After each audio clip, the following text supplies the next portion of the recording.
Support comes from Missouri Forest Products Association, committed to sustainable and sound conservation of the state's forests, which support more than 41,000 Missouri jobs, resulting in a $10 billion industry. ChooseWood.com. From the St. Louis Public Radio Newsroom, this is The Gateway. It's Monday, May 22nd. I'm Jonathan Ahl, in for Wayne Pratt. St. Louis singer Neil Salsich used to watch The Voice on NBC and dream of going on the show with his take of rock, bluegrass, and country music. I was watching these great singers sing these great songs, and I really thought, I think I can do that too. I wanted to sing in front of just these amazing celebrity musicians. St. Louis Public Radio's Chad Davis talked to Salsich, who realized that dream by competing on The Voice this season. That's coming up on The Gateway.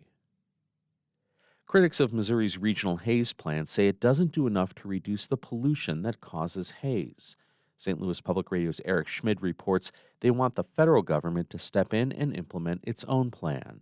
The regional haze rule from the U.S. EPA calls on states and federal agencies to improve the air quality in the country's national parks. Missouri's coal-fired power plants are some of the country's largest emitters of sulfur dioxide and nitrogen oxides, which both contribute to regional haze. Jen DeRose is the Sierra Club's Beyond Coal campaign representative in Missouri.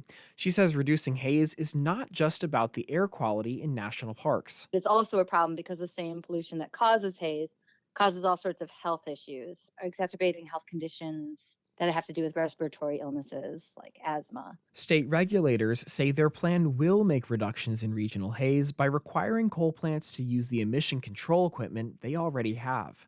I'm Eric Schmid, St. Louis Public Radio. Enrollment for Missouri-funded preschool programs dropped by 1,200 children during the last school year. The National Institute for Early Education Research report attributed Missouri's loss to the state phasing out a program that funds preschools. W. Stephen Barnett is director and founder of the National Institute. He says many states are having problems retaining preschool teachers, and pay is a big issue. If more states don't respond with policies to increase compensation, we think there are going to be large continuing problems. Missouri education officials have offered grants to retain and hire pre-K teachers. State legislators this year approved $82 million for public and community-based pre-K grants. Missouri U.S. Senator Eric Schmidt says he's optimistic that his Republican colleagues can get spending concessions in exchange for raising the nation's debt ceiling. St. Louis Public Radio's Jason Rosenbaum has more from Schmidt's appearance on Politically Speaking.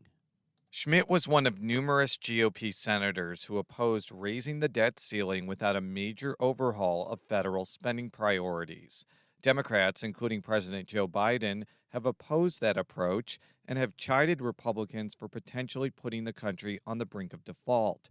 Because Republicans control the House and Democrats have a small majority in the Senate, Schmidt expects some sort of compromise that the GOP can support. I appreciate the fact that the House was able to move something forward, and we're going to have a real debate about what this thing looks like. Financial analysts have said Congress has until June 1st to raise the debt ceiling in order to avoid default. I'm Jason Rosenbaum, St. Louis Public Radio. Illinois state senators have passed a measure aimed at protecting license plate data of people driving from other states to receive abortion care. The measure would prohibit automated license plate reader companies from sharing data with law enforcement from states where abortion access is restricted, specifically for the purpose of prosecuting the person. The measure would also bar other states from using this data to investigate someone's immigration status.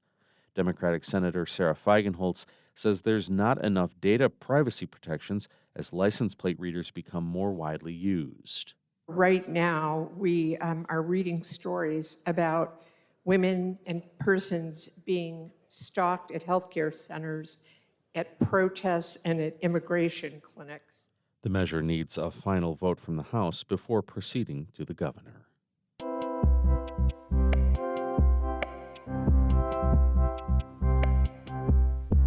People around the country got to see St. Louis singer Neil Salsich on TV in recent months. He was a contestant on The Voice, the NBC show that pits singers against each other for a record deal. Salsich is no longer on the show, but his take on bluegrass, rock, and country music captivated the show's judges. St. Louis Public Radio's Chad Davis asked Salsich why he selected Hank Williams' Honky Tonk Blues for his blind audition. That's a song that excites me when I hear it.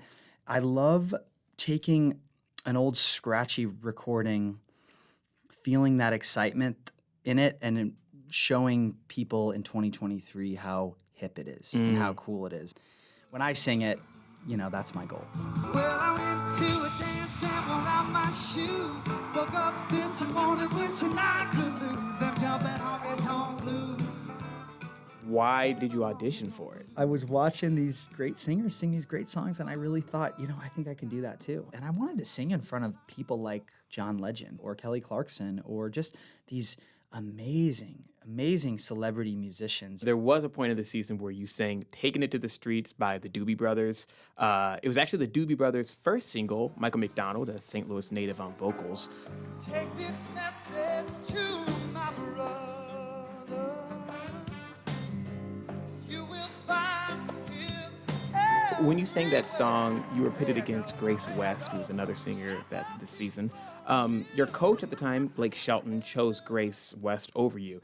Could you take me back to that moment? I mean, how were you feeling? I hadn't had a chance to hear her sing, and when I did, I thought, oh man, she's just got a great voice. And that's the thing about voices. There's you can have one great voice and another great voice, and they could just be totally different, and they're still great, So I kind of saw that in her. I thought, well, I'm a certain vibe, she's a certain vibe, but I was definitely aware of the possibility that Blake could pick her. Now, Blake did pick her, but hope was not lost because right as that moment happened and you were walking away, judge and singer Kelly Clarkson jumped in and she was able to save you. So could you talk a little bit about how that worked? She gave me some more life, and I'm super grateful for that. I also I knew my performance was really good. And so I just had a feeling that one of the coaches were going to save me. Could you kind of take us back to that moment then when you were eliminated? What was going through your head at that exact time? It was a disappointment, but not a defeat or not anything crushing. It just happened in the moment, and I was prepared for that if it did happen, and it did. Let's actually pivot a little bit to the Mighty Pines. That's a local band that you founded in 2012 and that you sing and play guitar for. Who are the artists that really kind of stood out to the band and kind of influenced the sound that you all have propelled forward? We started being really influenced by bluegrass music. In college, we were listening to a lot of jam bands. As the years progressed, I think we all wanted to express something else with our music too, and that's why I call us rock and roll. We present acoustically, but we play electrically.